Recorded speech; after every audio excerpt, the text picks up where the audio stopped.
All right. Hello from Austin, Texas. Hi, Carol. Thanks for being here. Fantastic. Okay, so I'm just going to share a little bit about myself. I think a lot of you know me um, from different stages in different places. And Hannah, can you just mute everybody for a few minutes?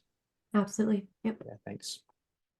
And but there's kind of like some different things that it's kind of I want to kind of just kind of cover a through line of some things that are important about my journey that's brought us to this point tonight, and I've brought all of you here. I want to kind of give just a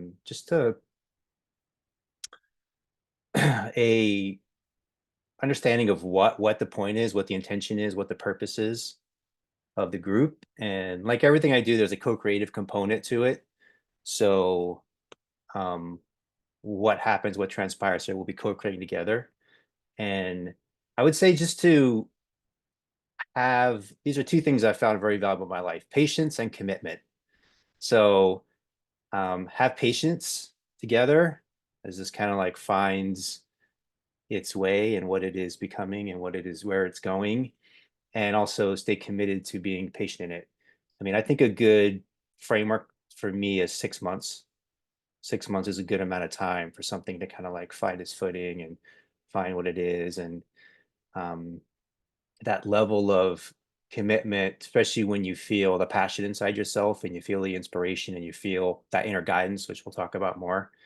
Um, it feels really good to follow that and to find your way with it and stay committed to it. So that's what I feel about the space here. Um, and then we'll have a space to just kind of like lay some initial groundwork. When I was thinking about all the things I want to talk about, I'm like, oh my God, this will be like 8 hours long, all the things I want to share. And I really, my natural tendency is to go really deep. And I do want to go really deep here, but maybe just lay some groundwork together as we move forward together. And I think as we move forward together, everything has a vibrational resonance and it will attract the people that resonate with it. Um, it will repel people that don't resonate with it. And it's all perfect how it unfolds in that way. So, oh, and then I'll have a space. I'll just share some things about me, give you guys a space to introduce yourself, ask any questions you have, anything that you want to share. And as we progress, um, we'll have more and more interactivity in the space. We actually have an idea for having breakout groups in the space. So break up into small groups, discuss different inquiries, things that are happening together, get to know each other. A big part, a lot of you guys know, for me is always about the community and having people get to know each other and connect with each other and make those community bonds and um, seeing our reflection in each other. You know, we learn so much through our relationships with each other and through our shared inquiry together, our shared curiosity together, our shared openness together. So I want to make space for that, and I'm excited about that. And here comes number 13, iPhone. Number 13 is an iPhone. Um, so so yeah. So let's see. I think a couple things I want to share about me that are valuable. One is when I was 20 years old, I would say my life was sort of ordinary, up to that point. In some ways it wasn't, but in many ways it was. And the things that I aspired to and the things I wanted to do, they were very, let's say, very worldly, um, very in the materialistic, worldly realm of status and achievement and so forth. So, but at 20, I had this unexpected illness that happened that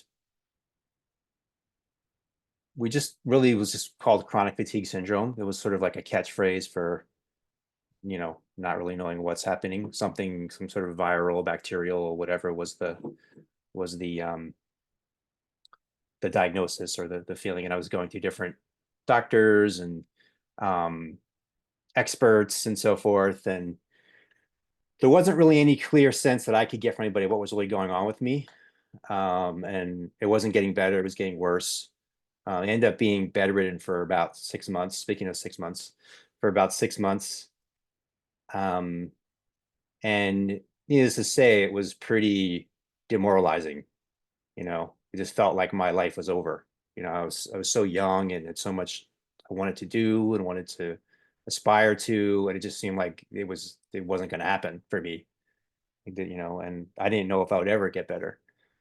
Um, so um, this period sort of deepened me into, it almost felt by force to deepen into the spiritual path and kind of look for answers and kind of try to get the sense of like, what's happening with me? Why is this happening to me?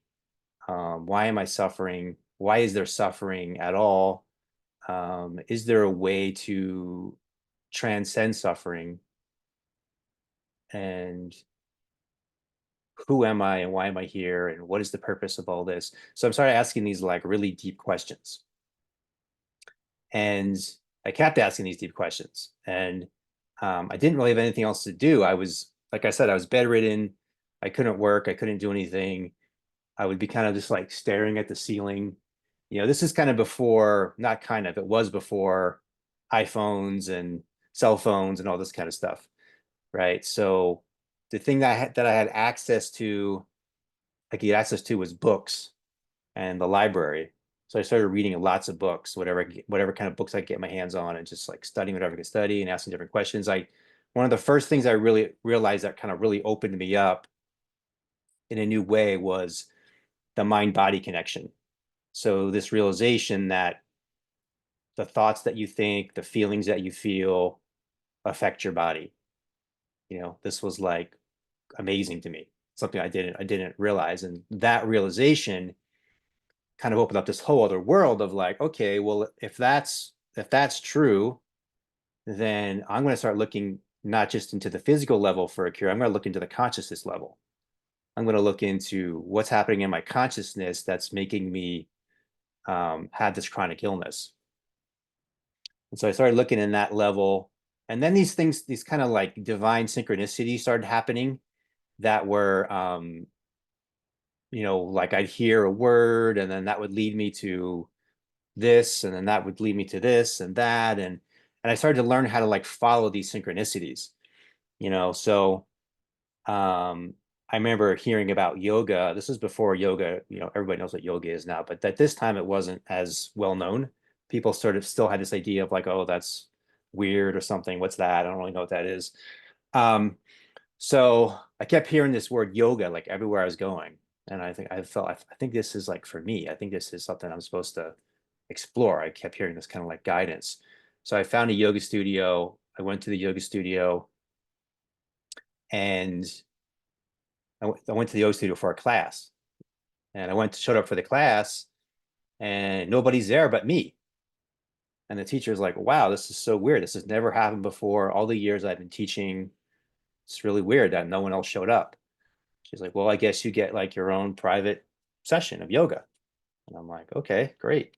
So she's teaching me all about yoga. I'm asking her all kinds of questions. I'm asking her about meditation. I'm asking her about all these different things. Um, she says, we have a group that meets. Why don't you come to our group and you can like learn more. So I say, okay. I come to the group. I'm 20 years old. Like most of the people there are like maybe 50 in their 50s or 40s. I'd say 40s, 50s. These people in their 40s and 50s and me, who I'm 20. And it was in that group, but also kind of around the time I hear this word enlightenment. And enlightenment, as I understood it, was meant that you could transcend suffering while you're alive. You could like end suffering while you're alive. This was like a new concept to me because growing up Catholic, you could only go to heaven after you died, and that was kind of like a maybe. That wasn't a for sure thing. There was a lot of rules around that. Um, so I'm like, oh my God, this is like amazing. I'm like, what? this is what I want to like dedicate my whole life to this. There's a way to transcend suffering. That's what I want. So I so that's what I do. I just dedicate my life to just I want to like find enlightenment. I want to find what this is. I want to learn. I want to be enlightened, So it's a pretty amazing journey to go on. You start like reading like all these different books and different spiritual teachers, and I would say it really took me into the Eastern spirituality, right? So yoga led to different Indian teachers. I could name a few of them that I still think are like really amazing and really have opened me up in a lot of ways. And we can kind of circle back and go deeper into some of that stuff. But basically over a period of years, I'm just like, that's really my purpose. Like I had like, part-time job here. I start to get better and have a part-time job here, part-time job there, like, money coming in. Um, my son Gio's here. Gio is born. Um, we're in California. Gio is just like Joe is now. Gio was a big source of inspiration for me when he was a small child as a um, the embodiment of like a lot of what I was like, you know, looking for and seeking and opening up to. Um, so so I'm learning. I feel like I'm starting to get the questions that I'm looking for answered, and but it's over a period of years. So this is kind of like my whole 20s, you know, and again, skipping some different things, but basically there's like this point where it's kind of like starting to come together. Like, and actually this part was really delving deep into Eckhart Tolle. Um, I remember reading him and being like, he's reflecting to me. See, books, teachers, all they're doing is just reflecting back to you the truth that's already in you, right? So it's somehow they kind of give you confidence in the truth that's in you. And that's what I felt was happening there. It was like, he was like, oh, someone else is saying in a book like everything that I'm like realizing. And so it gave me confidence that it's true. Um, and that's for some reason that's very valuable for us as human beings. Like we need that confirmation. Um, and it's important for us. So that was happening for me. And I feel like it's starting to come together. Like I'm starting to like kind of get it now. It's starting to like really it all starting to make sense. It's all clicking in almost like a puzzle. Like it just all the pieces are fitting together. Um, when I say that, I don't mean just mentally. I mean on the heart level, on the soul level. And I'm noticing that people are kind of starting to come to me for advice, and they're talking to me, and what I'm saying is like really helping them. And I start realizing like that I hate my job. Hate's a strong word, but I think at that point maybe you could call let's say I like despise my job. Only because it wasn't what I was always supposed to be called to be doing. It wasn't anything necessarily wrong with it as necessarily, but I was like, I think I'm called to do something like this, you know? And so there's this moment where I'm kind of like just like walking all night in the rain and just having this feeling like I just can't do this anymore. Like it just doesn't feel like I have to step into this other level. Almost like I was like divided. Like what I'm doing with my day isn't really like what I'm really called to do. So there's like this division, this separation inside me. And so there's this pivotal moment where I just feel like I'm going to go for it. I'm going to go for it. So I tell my job that um, I'm leaving. I tell the landlord where I'm renting my place that I'm leaving, and I give 3 weeks notice in both places.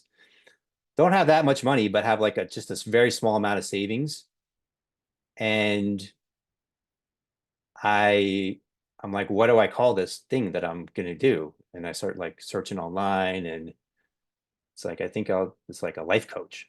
It's called a life coach. So I make a business card and make website, and people say, what do you do for a living? I say I'm a life coach, and I just start saying it. And And then the journey begins, the adventure begins. So this is like the 30s now. This is I'm in my 30s. So I don't, this is not like a path that's if you want ease and like comfort and that sort of life, this is not the path I would recommend. This is a rocky path. But it's all in all, looking back, it was pretty exciting. So I remember my first workshop I did at a friend's house, and there was like, three people there, and didn't really um I probably, if I had a bird's eye view now, I probably wouldn't be too impressed with what I was doing or how I was doing it or anything. But I was starting where I was at, and I had this real calling of the calling is the same as now, right? It's this calling of like, we need to bring people together that are on this path. So I felt this real calling to bring people together. So actually, one of the first things I started doing was the retreats and just getting like people that I knew together for a few days, like in a natural environment to talk about this stuff and to explore these questions together and be together and explore kind of opening to this unified field together. Um, I've been keeping notes of more like journaling. I've been journaling throughout this journey and writing down reflections and poems and different things that were insights that were coming through. And I felt inspired to, which is actually one of my first inspirations, was to write a book.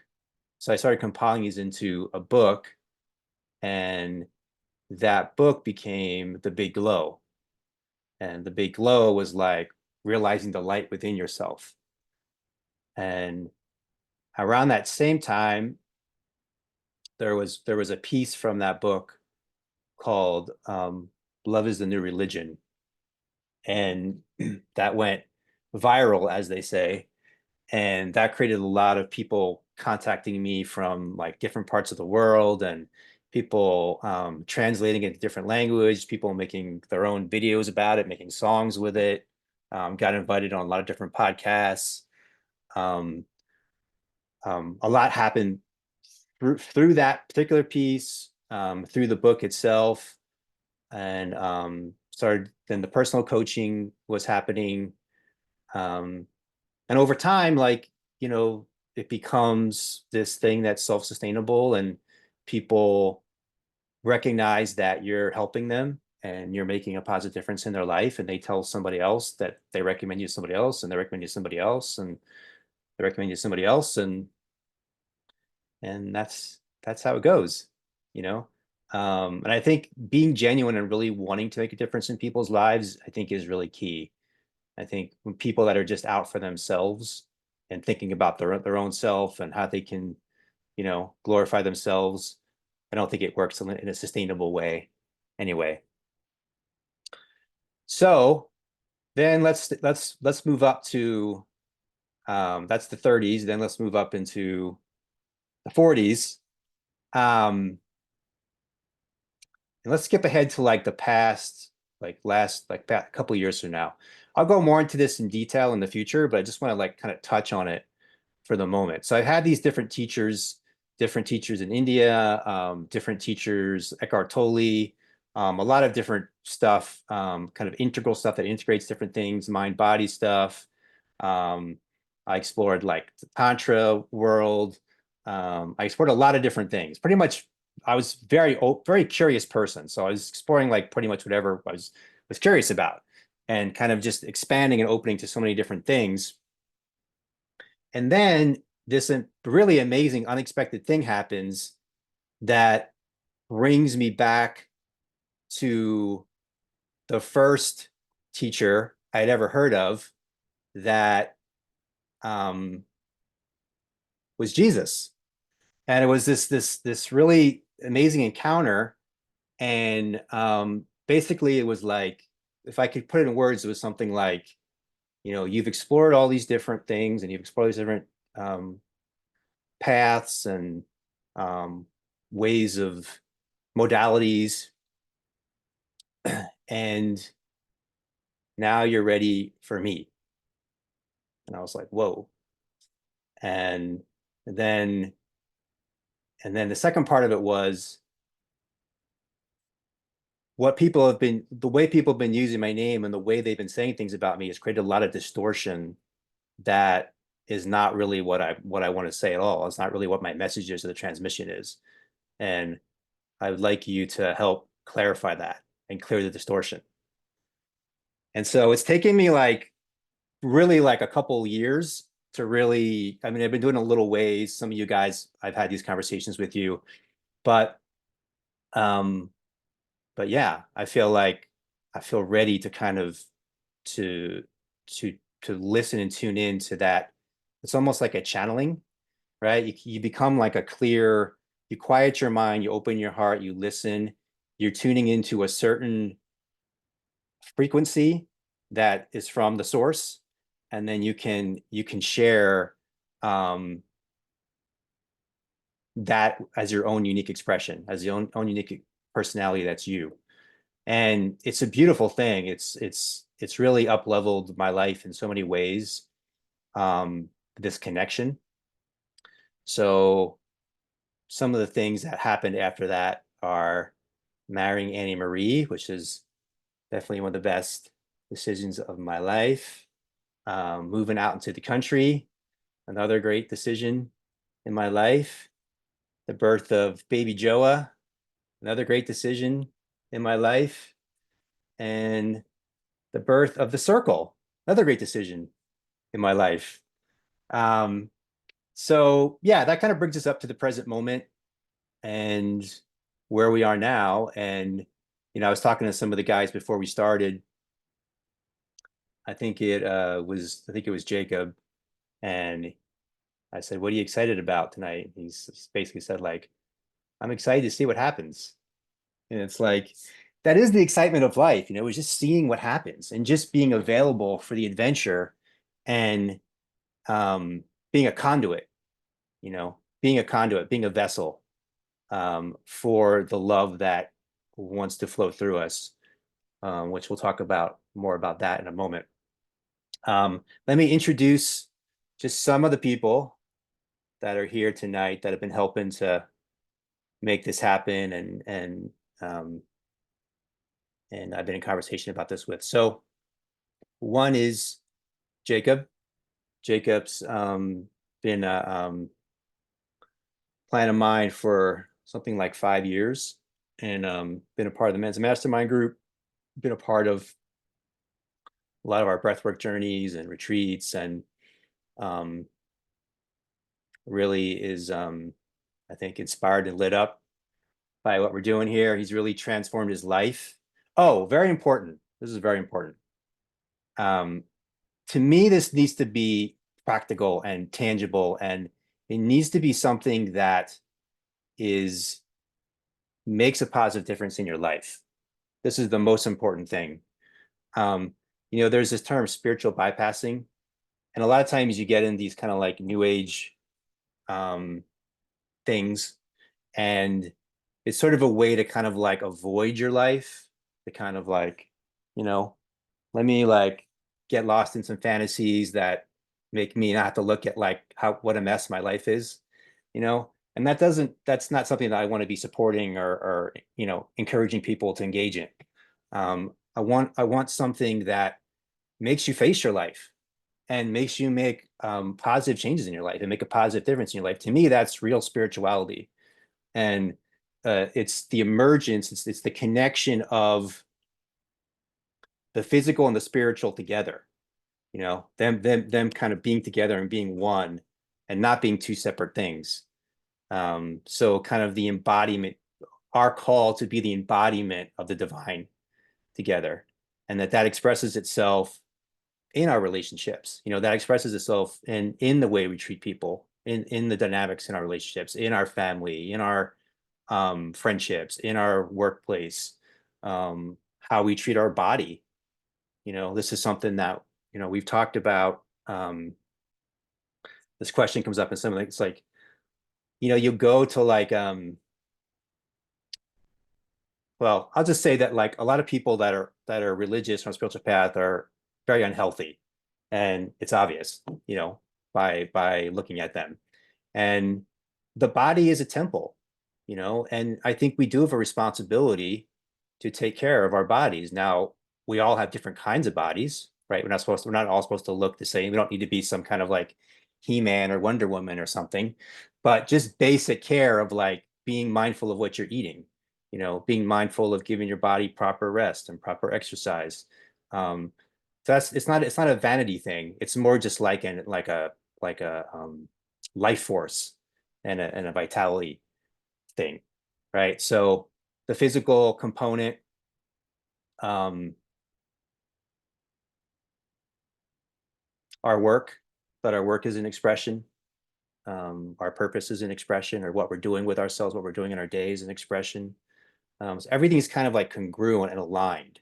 That's how we want things to be. Okay, I'll get back to that in a second, but I was introducing people. But I do want to come back to that. So that's Jacob, and he's made some really massive changes in his life. He can tell you more about those when we get it later on tonight. Well, everyone will have a chance to share. But I'm really glad that he's here and he's a part of this with us.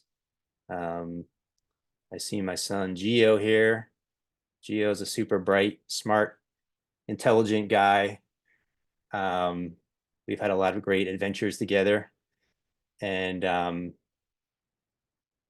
he's I feel like he's a representation of younger men, which I think is a good group to be connected to and kind of know what's happening with him and what's going on with him.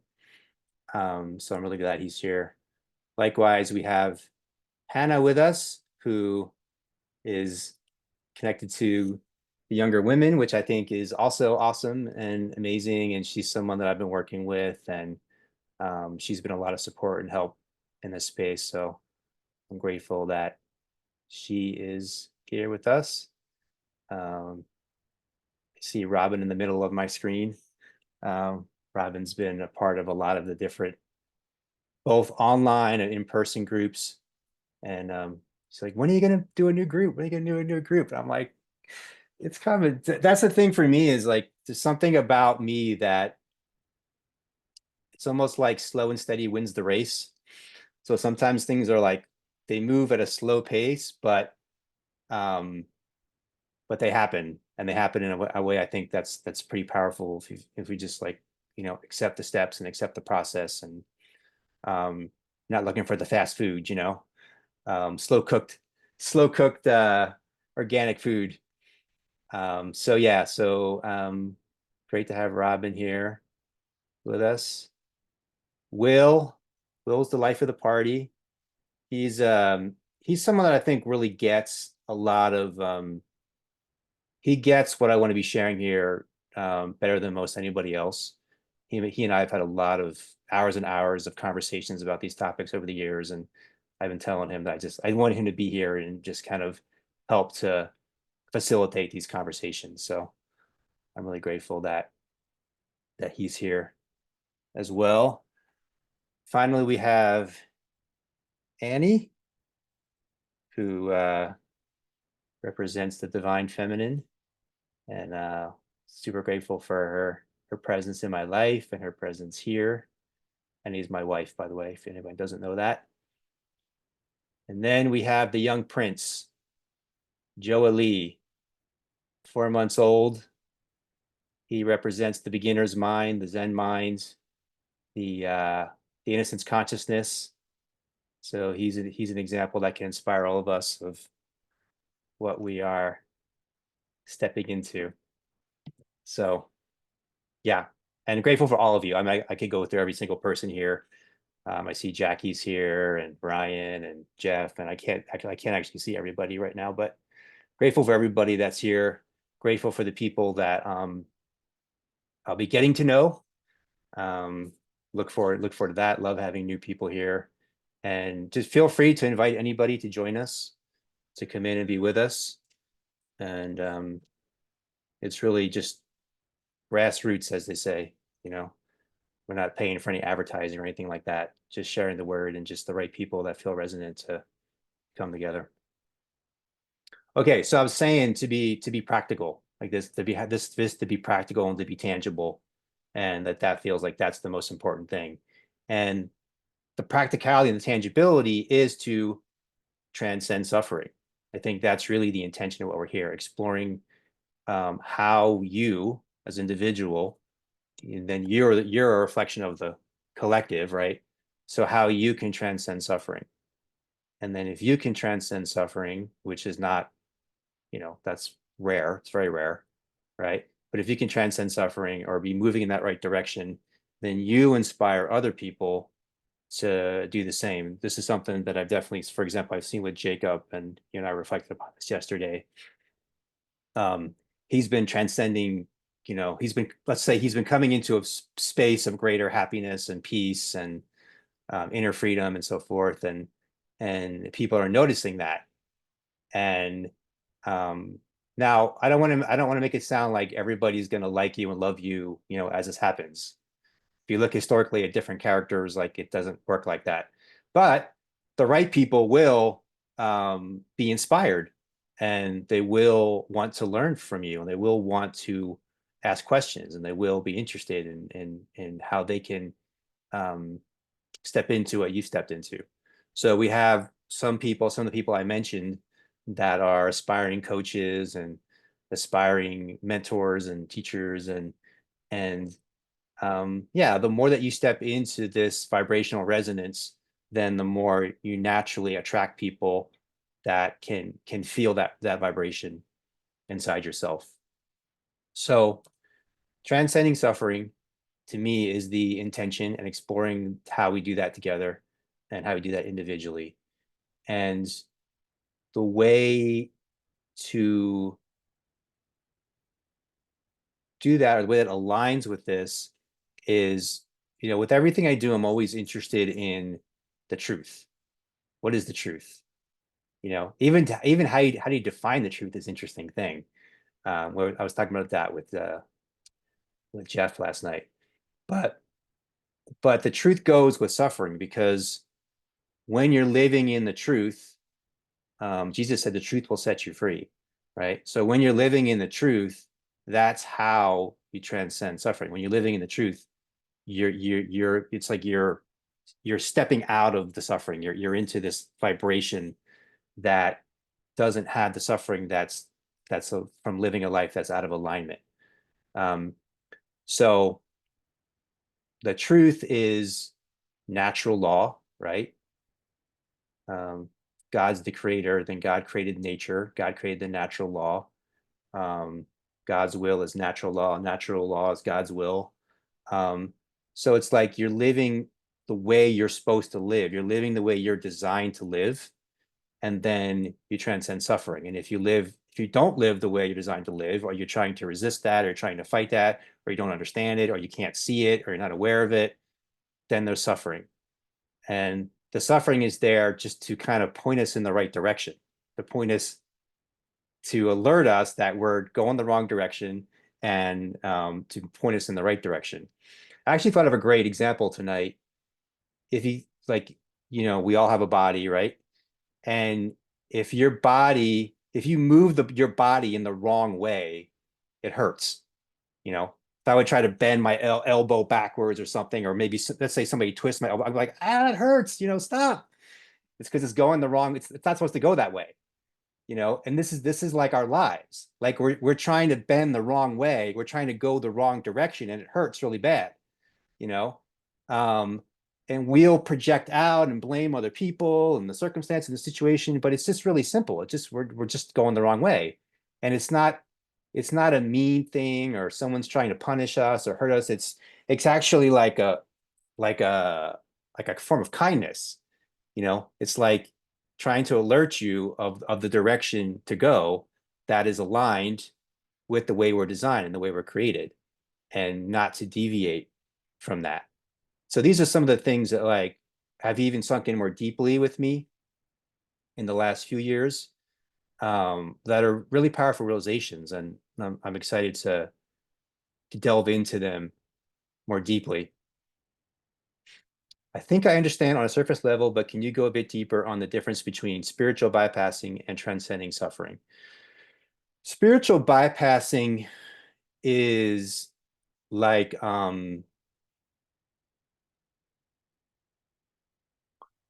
yeah, so let's say like you're having a lot of problems in your relationship and you're in debt and there's bills that are overdue and you're overweight and maybe you have a drug problem. This is a lot going on with this person, but kind of extreme case. But let's say all this is happening and then all these things need to be addressed, right? And then you're like, no, but I just want to read spiritual books. I don't want to address any of these things. I want to think about angels and butterflies and 5D and all this kind of stuff, right? So this is what I don't want. I want you to address these issues, because again, it's like what we think of heaven is, and we'll get into all this, right? But we think of heaven is here now. Heaven and earth are one. They're not two separate things, but they are two separate things because we make them two separate things, but they're actually not two separate things. It's all available now in this moment. So transcending suffering um, would be the way through is the transcendence. So we think we transcend by avoiding something, but we don't transcend by avoiding something. We're actually making it more real and making it bigger by avoiding it. So the only way to transcend suffering is to face it straight on, and then we transcend it by moving through it and transcending it. So there's more to say about that, but that's kind of the simple answer to that question. Okay, let me check something here. Okay, so what I want to do is I want to give you all a chance to, anybody who wants to, there's no obligation, but anybody that wants to introduce themselves to us. And if you have any reflections or questions on anything I've said so far, you are welcome to share.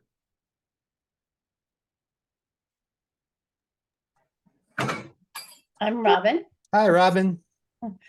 Hi. Yeah, I was thinking about what you said about you mentioned something about the word suppose, like something we're supposed to do. And I was wondering if you could clarify that. Like, is there some other being or like God that Yeah, makes us that's what I was gonna talk about next. okay? So yeah, I will talk about that. I'll just give other people a chance to introduce themselves or share anything as well. But yeah, I will address that.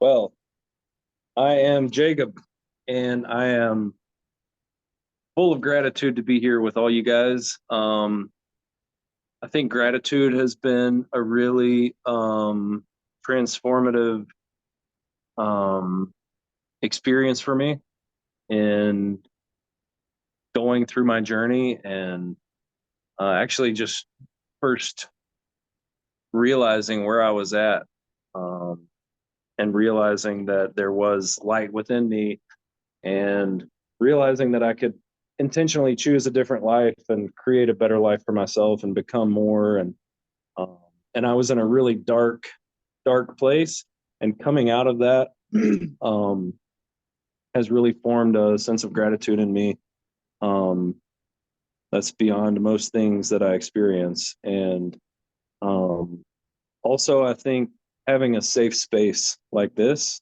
to be authentic and vulnerable, I think that is um, like the opposite of spiritual bypassing.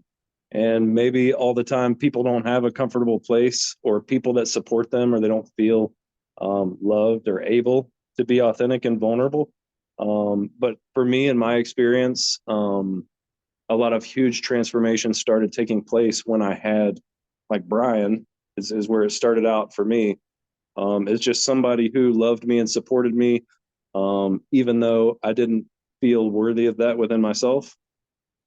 And then that expanded out into the first mastermind, where Robin was and several other great people. And then just continued growing. I was in a dream weaving community, and just was able to share my story and my journey and be accepted and supported and loved by complete strangers. And I think that was just like an amazing blessing for me, to get me to where I am. And yeah, I really look forward to going deeper into my journey and sharing more. I'm actually in the process of like trying to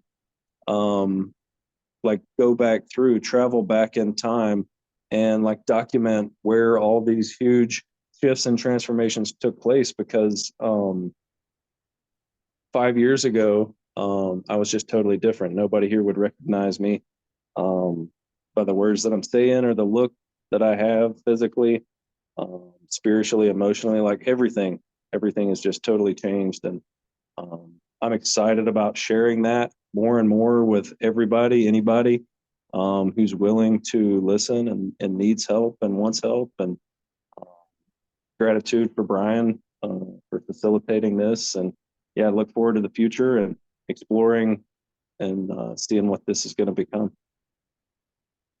Thank you, Jacob. Yeah.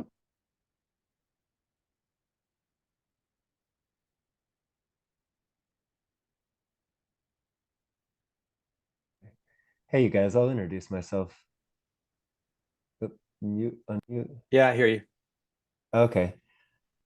Again, my name is Will Francho. I don't know if I can see myself there, but I think I've met a lot of y'all, and so it's good to be reconnected. But I really love the community that gathers around Brian, and there's a lot of just heartfelt people, and that ability to communicate, learn together is yeah, I think where a lot of like true learning, like Brian's saying, is like relationship, like coming into just forgiveness and peace and love in our communities is really beautiful. And I'm excited about the notion of the circle, because on my journey with spirit, I've been a truth seeker, wanting to know what is true. And to me, the circle is like the best symbol, that maybe one of the best symbols that we have of the truth of an unbroken equality to spirit. And I believe that that's what Christ is. I think it is the light at the center of that. And that's where Jesus has been kind of taking me. And I'm just excited to explore that truth and receive greater grace and more love. And all the, I guess, benefits of that path, the goodness that comes from aligning with God. But I love the circle. So peace be with all y'all, and just stoked to be here. And Thanks, Will. yep. Yeah, you reminded me. I wanted to say something about the circle, about the logo itself.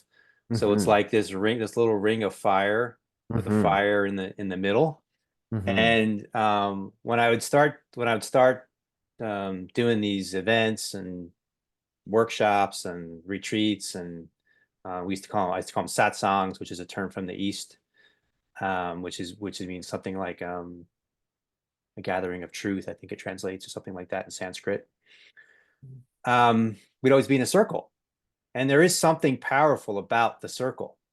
That goes back tens of thousands of years, like back to our tribal ancestry. We sit in a circle and we sit around the fire, right?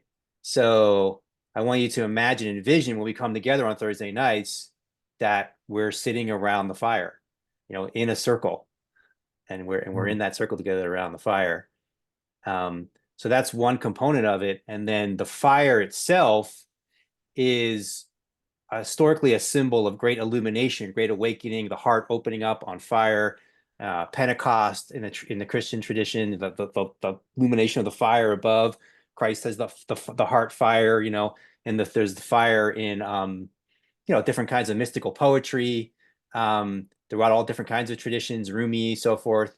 So it's like we're sitting around the fire, but we're sitting around that fire of illumination, So that's the visual and the imagery that I want everybody to be with when we come together. Anybody else want to say hello or reflect on anything that's been shared so far?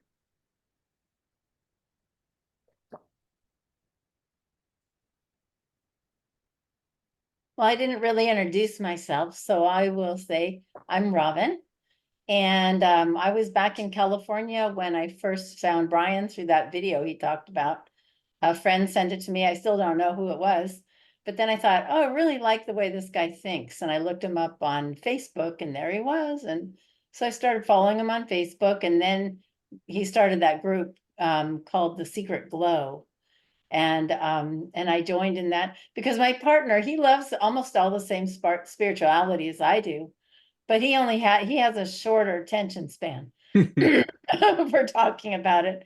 And so I had to find somebody else who, and I have to admit, Brian likes all the same stuff I do. And I'm sure a lot of you do too. And it's just fun to talk about it. And so I'm here in Asheville now. Yeah, I Nice. followed him all the way to Asheville. And so did Cool. my partner, Paul. But I'd heard about Asheville. Anyway, I really love being here and it's really cool to meet all you new people. Thanks, Nice. Robin. Carol, do you know how to unmute yourself?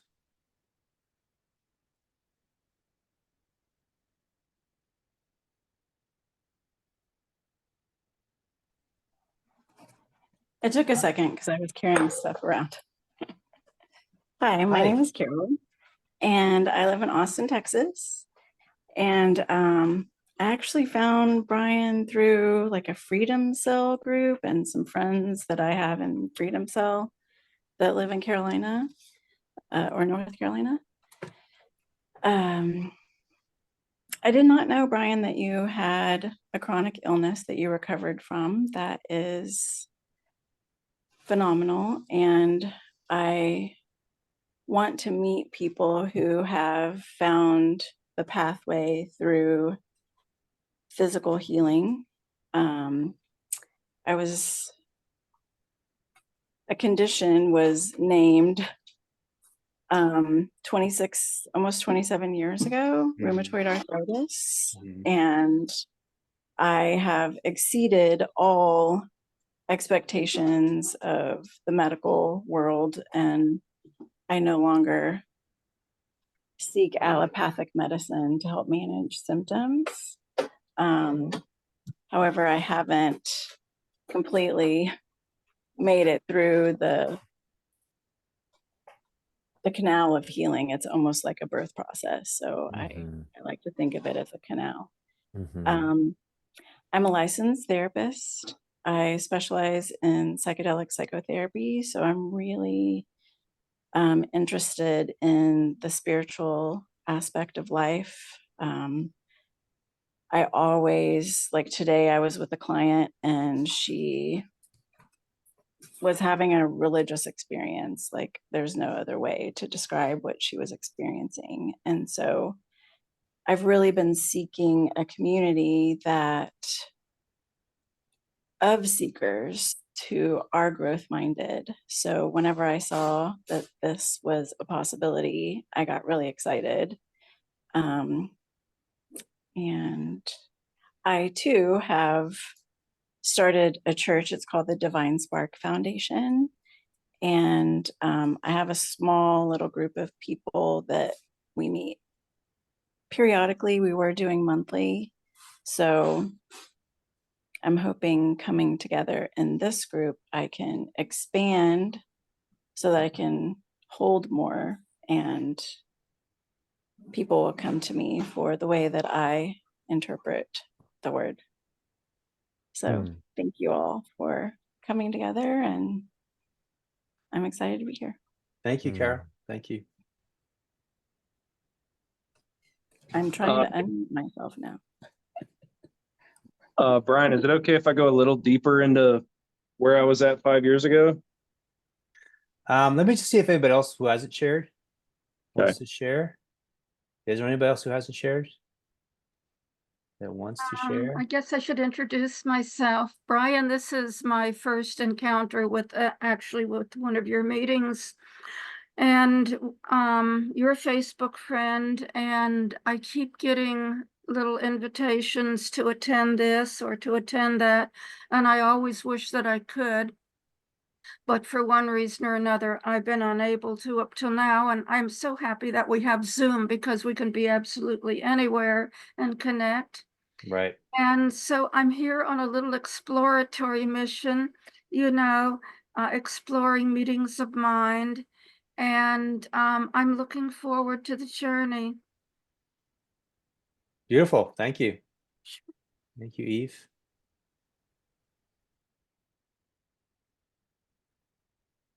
Okay, maybe one more new person. Christy? I think you looks like you're on mute. Hello, everyone. Hi. Calling from Greensboro, North Carolina. And actually, I have a friend who invited me here, and she moved. Well, she's in the process of moving to Asheville, and she had heard about you and said amazing things, and she invited me to attend. And she couldn't come tonight, but I went ahead and decided to check it out. I'm a hypnotist, life coach, and I help people overcome fears and phobias, and I'm always looking for ways to help people transform and um, to be a better version of themselves. And I enjoy um, learning new tools such as NLP, EFT. I employ all those things to help others heal. Thanks, Christy.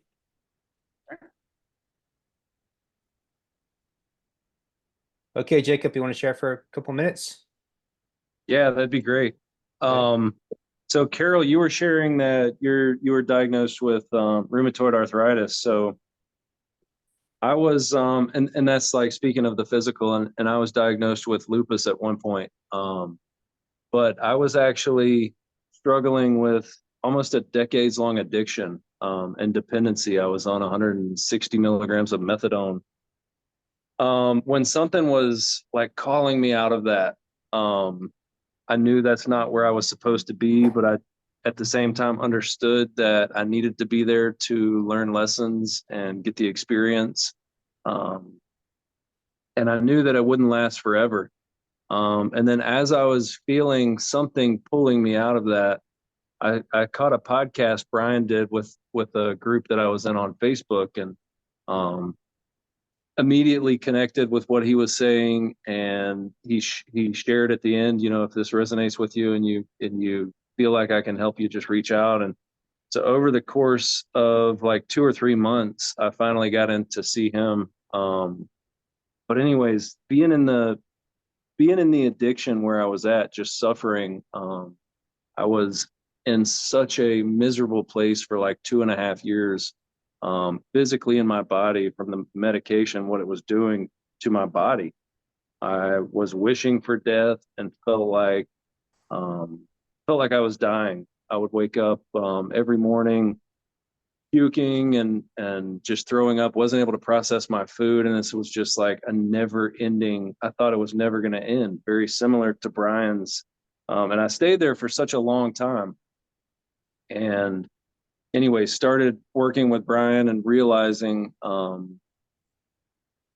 that I could do better. And within 10 months, I started titrating off methadone. Within 10 months was at 0 and was just blasting through it like more. I was craving more. I was withdrawing really bad, really heavily.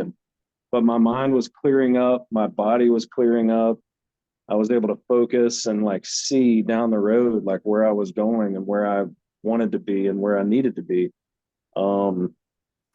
And so I think through commitment, Brian mentioned commitment and patience, first thing tonight. And I think that's been huge for me, for my transformation, is also the commitment.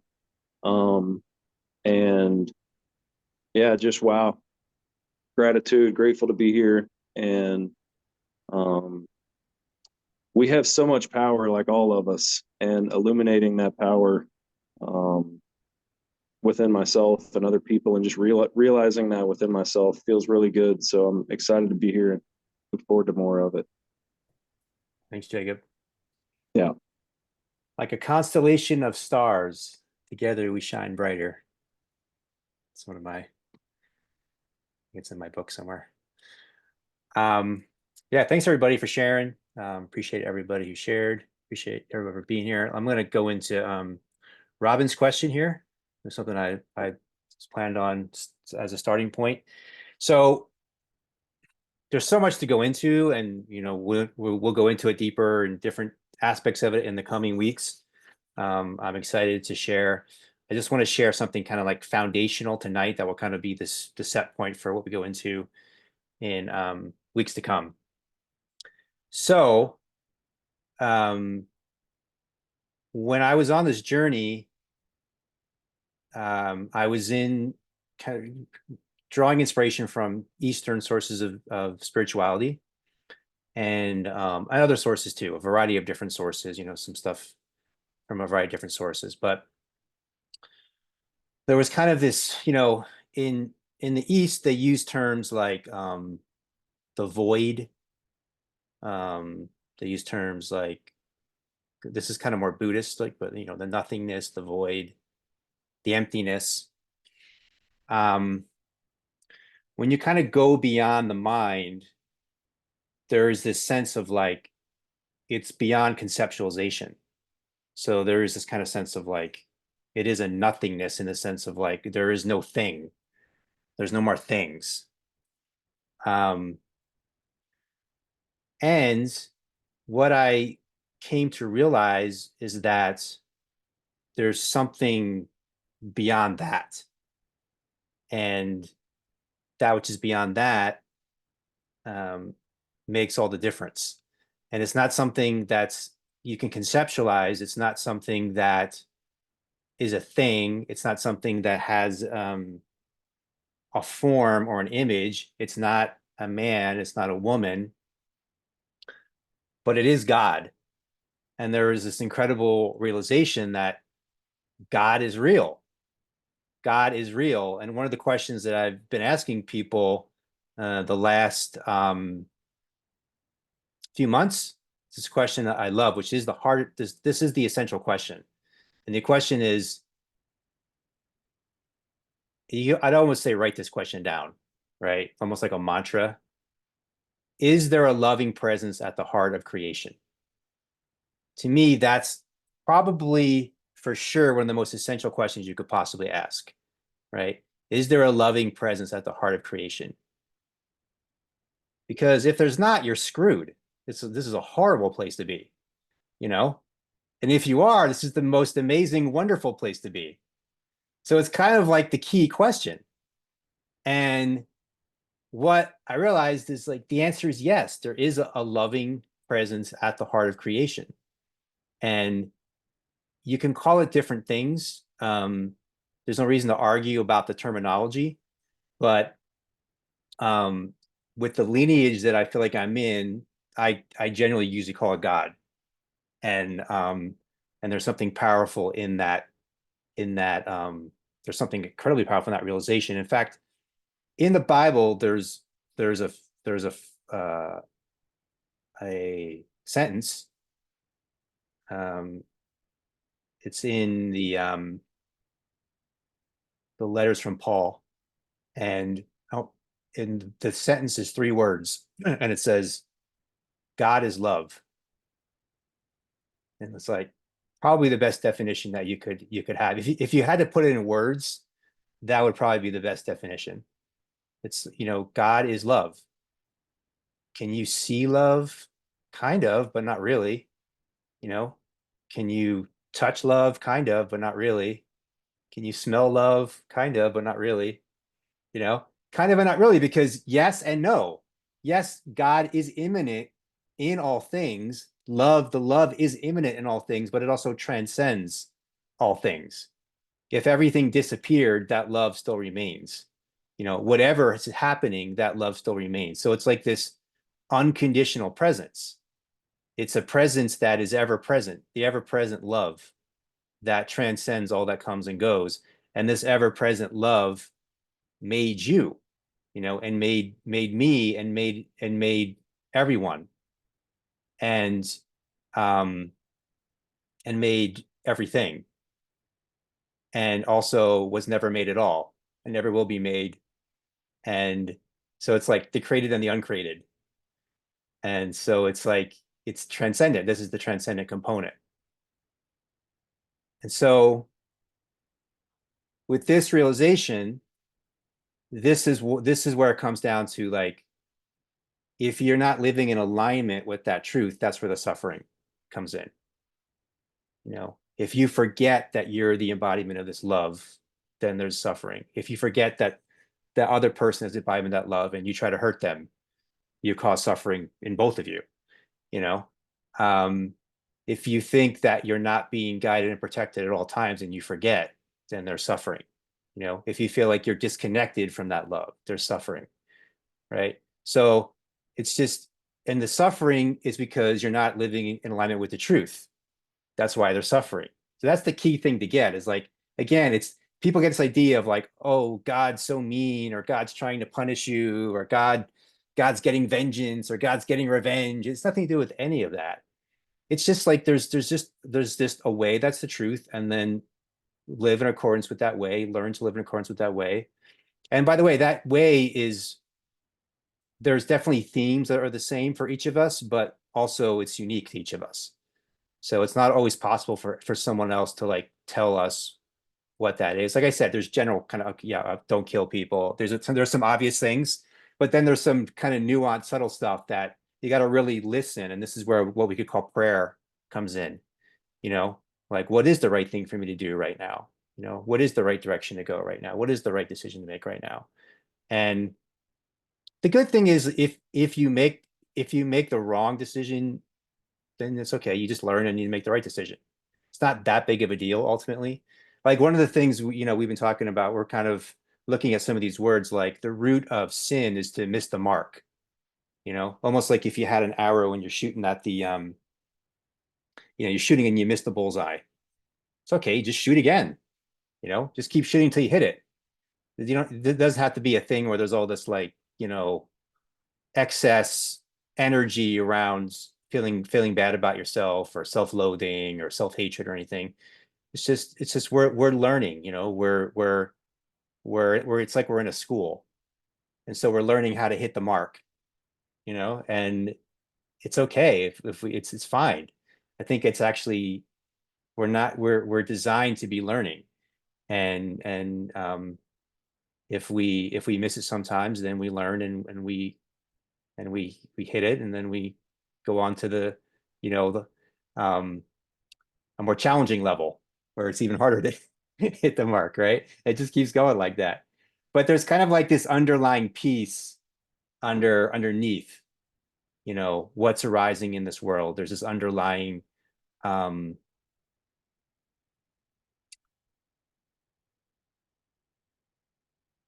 stillness and presence that's here. So it's not dependent upon what's happening in the world. It's not depending upon what comes or goes. It's inwardly sourced.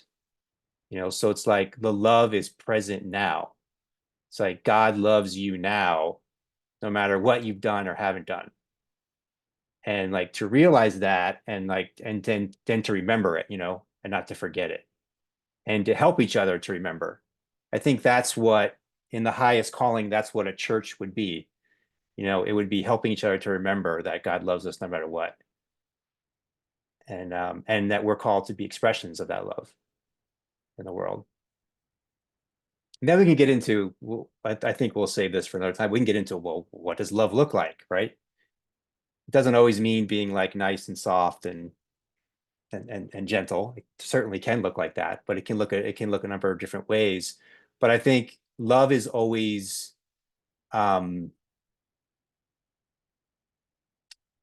always comes from the place of union. So the place of recognizing that the person that you see is a spark of the divine, just like you are. Right? I think that's what love is. So there's no actual separation or division between you and someone else that you're seeing.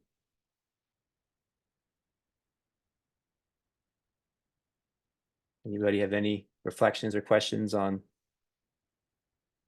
anything I just shared? Yeah, I have one. I don't know, like, I'm not saying I know the way it is or anything, but I do know that when I watched the movie The Secret, there was a part in there where it was said, there's nothing you're supposed to do. It's all you, every bit of it you. And that really resonated to me because, a lot of my life, I was raised in a very religious family, and I was always trying to figure out, well, what does God want me to do? And it was sort of liberating to me to think, oh, it's not like there's somebody else wanting me to do a certain thing, but it's actually, but I'm finding this within myself, like, I'm not separated from God, and there's a higher consciousness within me that might see more of what's going to fulfill me. So anyway, that was my reflection on the supposed part. Yeah, I would say that I do think there is something that we're supposed to do. And when we don't do it, we do suffer. And it's important for us to like tune in and to listen to what that is.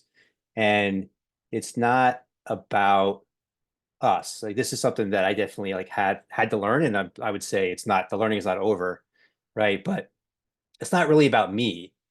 It's kind of like, what's in it for me? Well, what's in it for me? What's in it for me? What's in it for me? It's not really, there's like a higher level of living where it's like, it's not about the ego, you know?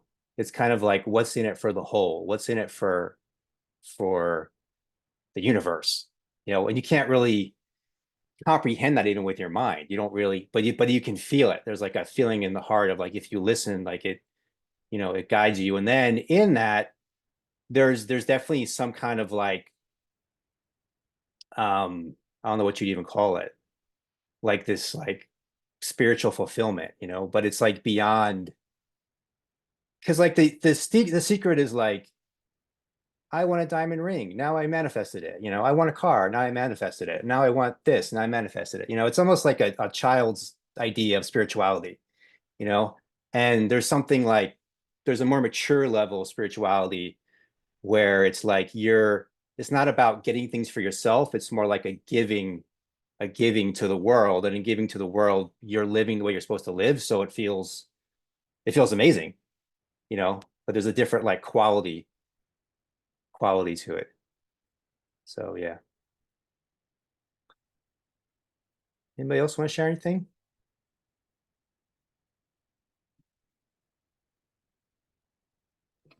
Me.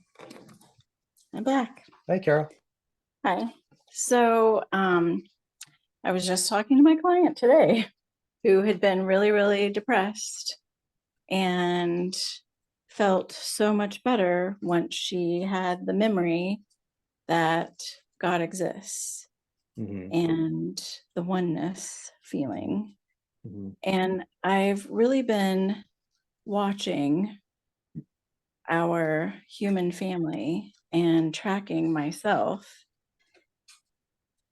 And I feel that there are forces right now that are working strongly to disconnect us, especially from the light of God. Like it's almost like there's a cap being put on, and people are forgetting their connection to the divine. And I'm wondering how we can not only stay connected ourselves, because I've noticed that has been more difficult over the past couple of years, but also my clients tend to really struggle with staying connected. Mm-hmm. So I'm just wondering what anyone's thoughts are about how can we be stronger in the connection? Like what Mm-hmm. can we do? Yeah, I have a I couple. I know that the connection is there and the Yeah. strength is still there. The signal is still there. Mm-hmm. I think that the sense of community is really key, Mhm. so like this is really created for that reason, because we need it, you know, Yeah. needing to come. We don't all have to have like the exact same opinions about everything or what. I think it's actually good that Right. we don't, you know. But that shared intention to of everything you're talking about, to be in the light together. I Mhm. think that that's really important. It's always been important, and we become like increasingly isolated and separated from each other, and people are really lonely, and Yeah. and we need to come together and come together as often as possible with people that are on this path. So that's one thing. And then on the other side, I would say I think the media is really dark energy, like Oh yeah. beyond what people like people think, well, I just want to know what's going on, but that's not really what's going on. I mean, that's one thing that's going on, but do you want to like go deeper in that energy? Or do you, you know what I mean? There's other things going on too. Right. You know, God's going on, you know, they don't talk Right. about God in the media. Well, it's definitely So, not good news on the media. And well, Hannah just shared nature. Yes. Walking in the woods every day, a must. somebody was mentioning, was it Christy was saying they're involved with hypnotherapy, Mhm. right? So I think a lot of the media really, it's interesting because I've been watching this show. It's a political show, and I'm finding it fascinating. It's called Two Way. It's on YouTube, and they have the host has these guys that are like Democratic operatives and Republican operatives, and he talks to both of them, and he talks to different people. And but what's fascinating about it is basically they go, we're going to create this narrative about this candidate. We're going to create this narrative about that candidate. They literally just tell you, like, we're going to make this narrative up and make people think this about, and then they go, it's working. We're make they're, you know, we put it out and they're thinking it and they're believing it. And it's amazing because it's like, that's what you're watching when you watch the news. You're watching people that are creating a narrative that they want you to believe. And they like hit, and they have all the tricks with like editing and lighting and all this stuff to make you, and then you're just being, you're like under a spell of something.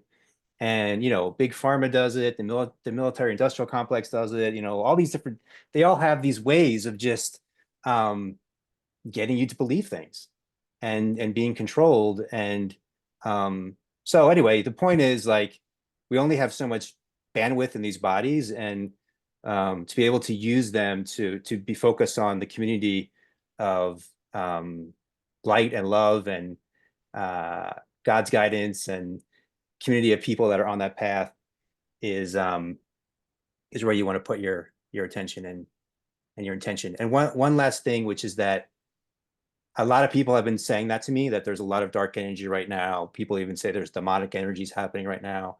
And I think that it's almost like if you think of like a movie, and you know, the movie's kind of like um maybe it's, you know, it's sort of dull, but it's somewhat interesting, but sort of dull, but you keep watching it. Then you get to the crescendo, and it's like it's all coming down, and like the intensity is coming up, and it feels like we're in that kind of time, you know? So I think the dark forces are intensifying, which is making the forces of light and love and God centered people come. For me, it's definitely happened like that. And that's what's catalyzing a lot of people to move into the light, is like, whoa, whatever this thing is, man, I do not want to be a part of that.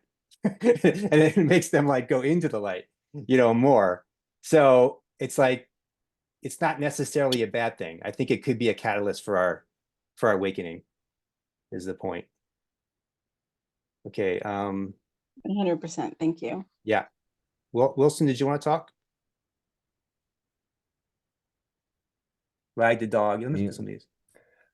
Sorry, I just I want to would, look at the comments. Go ahead, Wilson. Carol, it just came to mind. I think in terms of reducing suffering of, or like your client you were mentioning, or the the idea that we're just inundated with a lot of dark influence right now. I do think that that's one of the challenges of this particular culture and time period, the sugar, the pornography, the availability of substances, the comparison on social media, the kind of whole, there's a lot of different negative pulls that people might have not had access to in the past that they now have access to, and those things work in a way that keeps people kind of, in a I guess a lower vibration, so to speak. And that's one big way that I see those quote negative influences really getting their tentacles out into the world, so to speak, because humanity is really going through a reinterpretation of our image and identity, body identity, through the sexual revolution of the 60s, and then also the availability of the internet. So it's a real time of identity reconstruction. And I think the negative side of, or there's a lot of positives and negatives, but it's a whole conversation. But I think helping people remove those kind of cultural addictions right now can really help lift the ceiling in terms of just staying in that I'm going to be natural, pure, walk outside, eat the pure food kind of things, makes it a lot easier. That's my 2 cents on that. It's there's a lot to be said Amen. about that. Yeah, totally agree. Totally agree. And it's like that's something that, historically was known, but we just live in a time where it's must have been that's we have to remember. Gio wants to talk.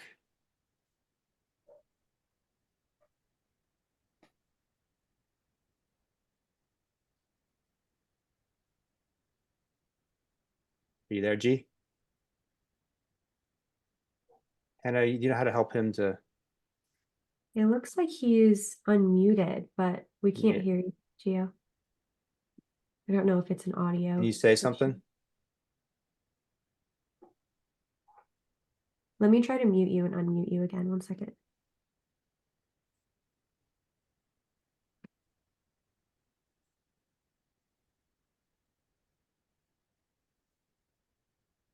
No. Yeah, we can't hear you. Maybe it might be something on your end in the microphone. But anyway, I'll read this beautiful quote from the Bible you shared. Love is patient, love is kind, it does not envy, it does not boast, it is not proud, it does not dishonor others, it is not self-seeking. I think that's a interesting one there. It is not easily angered, it keeps no record of wrongs. Love does not delight in evil, but rejoices with the truth. It always protects, always trusts, always hopes, always perseveres.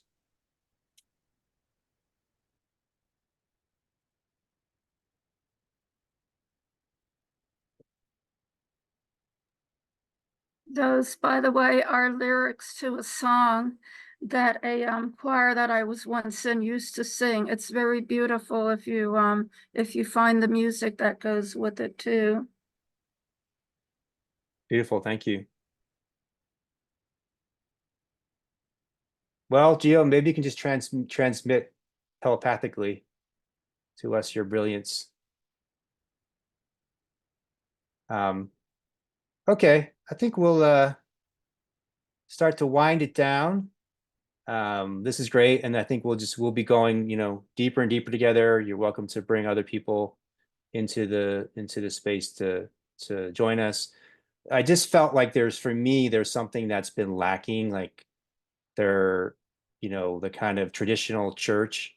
There are certain things that I appreciate about it, but it's sort of lacking something that hasn't been in existence that I wanted to bring into existence. So that's the intention behind this space. And I envision having opportunities to connect in person as we go as well. In fact, I'll share with you some announcements of some opportunities to plug in deeper, and you guys can share different things that are resonant as well as we go forward as well. So if you're interested in personal coaching or couples coaching, personal group retreats, you can let me know, reach out. I have a men's mastermind group that we'll be starting our next season in a couple weeks. So let me know about that. I have a Telegram group that you can, we're connecting daily on there, now called The Circle. So you can plug in there. The intention is to record these and put these up on my YouTube channel and as a podcast. So if everything works out technically, that will be happening. So you can tune into the replay. Some public events coming up. I'll be doing an event in Princeton, West Virginia. The 4 Keys to Inner Peace, I think it's called, from anxiety to inner peace, doing a breathwork in Boone, North Carolina. Oh, so the Princeton one is August 30th, and then the Boone one is August 31st. We have an event in Atlanta with John and Kathy Stringer, with a full concert happening, breathwork. I think that's the 20. I want to say it's the 20. It's a Saturday, 25th of October. We have our New Year's retreat in Black Mountain, North Carolina. We've done that in North Carolina 2 years in a row, in Black Mountain, North Carolina 2 years in a row, which has been awesome. So I'm really looking forward to that. I know several of you have been at those in the past. And want to do something here at our place. So I'm just making a note to you guys to remind me to create something here. I think I'm trying to overthink it and make a big write up, and I think I need to simplify it and just get you guys out here. This is a great space to jump in. So yeah, 90 minutes. That's a good amount of time, right? Just let's just set a quick prayer intention here, just to carry forward anything that's opened up, any kind of insights, or maybe things that you're kind of like want to sit with more, and you're feeling the energy in the space, the love, the support that's in the space, the vibration, the frequency. Just take a moment to feel this energy and breathe it in, and carry it with you through the rest of the night and through the rest of the week to whoever you come in contact with, whoever you interact with, that you share this presence with them, this light with them, this love with them. And thank you all for being here. Thank you so much love and gratitude and appreciation. Have a beautiful night, and we'll see you next Thursday. Thanks, Brian. Thank you. Is this going to be on Zoom next Thursday? Yes. Oh, perfect. Yes. Thank you. It was wonderful journey. Thank you very much. You're welcome.